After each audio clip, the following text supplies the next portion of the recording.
We are dealing with how to write natural English. In the last lesson, I gave you 5 tips, out of which collocation being the most important one. Here I am with a detailed overview of what collocation actually is and how to learn them.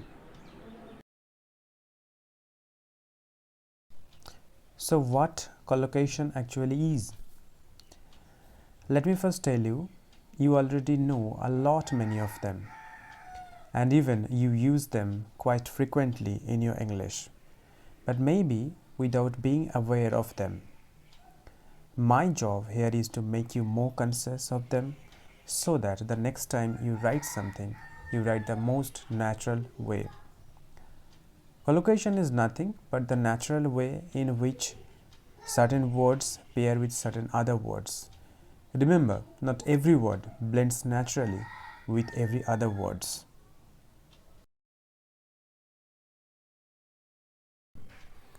We have got a text here and we are going to read the text together.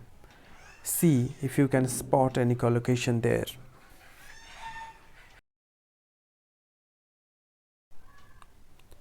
Rachel does her best to stay fit. She gets up early and then does some exercise. She is already making some progress. 6 months back, she was struggling with obesity. She didn't pay much attention to the fact that eating junks was doing harm to her body. She had to make a choice between good health and eating trash.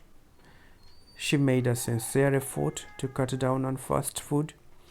She then took up exercise. However, she made lots of mistakes in the beginning. Then she hired a trainer.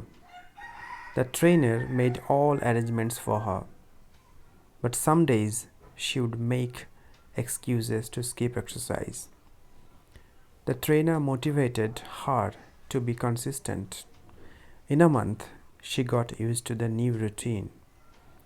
She even started putting in more effort than actually required. The trainer warned her that overexercise might do damage to her body.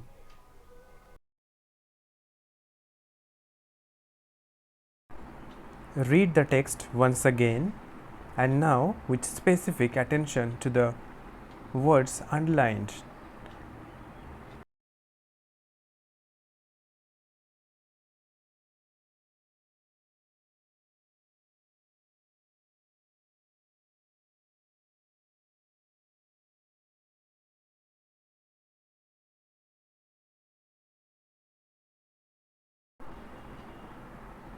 We have two kinds of collocations used in the given text. The first one is with do and the second one is with make. With do we have do best. Whenever we want to talk about how much dedicated one is to what one does, we use this collocation. For example, we might say the student did his best in the exam. We cannot say the student made his best in the exam, as that sounds unnatural. With make, we have make progress. When we want to talk about someone doing well in something, we use this one. For example, we might say the student is making progress in learning English. We cannot say the student is doing progress, as that sounds unnatural. So, here do and make usually pair with these words. This is what collocation actually is.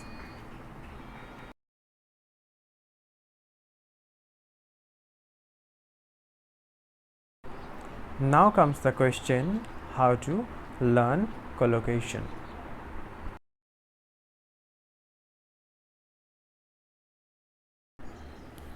The most natural way to learn collocation is to read. Read as much as you can. It's like recharging your subconscious mind.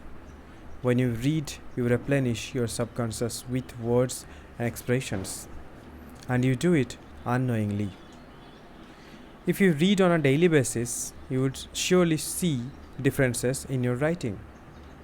This is called extensive reading, where you read things for pleasure. You might read short stories, novel, magazines, newspapers, etc. So what we do here in extensive reading is to focus on the flow of reading and overlook words and expressions we find difficult to grasp. We have, on the other hand, analytical reading, which is also called intensive reading. When we read with focus on specific details like sentence construction, grammar, words, and expressions, we do intensive reading. We mark or highlight word combination that often go together, and that's how we get familiar with them. But remember, only marking them won't do. We must use them in our own sentences.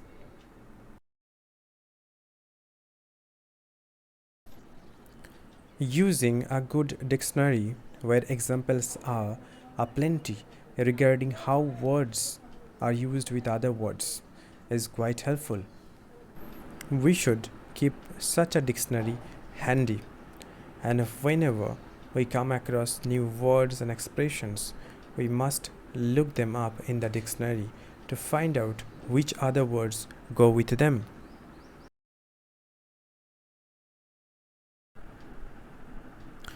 Listening to podcasts and native speakers with specific attention to which words and expressions they use can also help develop a taste for natural word combination.